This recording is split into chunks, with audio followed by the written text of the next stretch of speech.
ঢাকা কলেজের ছাত্র দলের উদ্যোগে কলেজের মেডিকেল সেন্টার সহ ৮ হলে ঢাকা কলেজ ছাত্রদের উদ্যোগে ফার্স্ট এইড বক্স বিতরণ করা হয়েছে। ঢাকা কলেজ ছাত্র দলের যুগ্ম সম্পাদক ব্যবস্থাপনা বিভাগের শিক্ষার্থী মোহাম্মদ জিয়াউর রহমান খন্দকারের সার্বিক ব্যবস্থাপনায় এই ফার্স্ট এইড বক্স বিতরণ করা হয়েছে।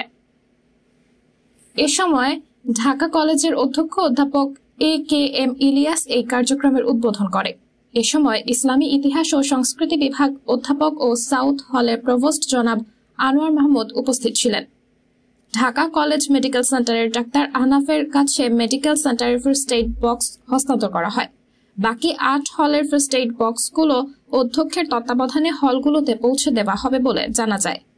ফার্স্ট এইড বক্স বিতরণের সময় উপস্থিত ছিলেন ঢাকা ছাত্র দলের সহ সভাপতি আব্দুল কাইয়ুম খন্দকার পারভেজ, যুগ্ম সাধারণ সম্পাদক মোহাম্মদ শরীফুল ইসলাম, সহ সাংগঠনিক সম্পাদক সাগর মিয়া, ত্রাণ ও দুর্যোগ বিষয়ক সম্পাদক পারভেজ মোশাররফ, সাবেক সদস্য আবু নাইম, রুবায়েত হাসান, কলেজ ও হল ইউনিটের আরও অর্ধশত নেতাকর্মী। সাবরিনা জলিল, সবার কথা।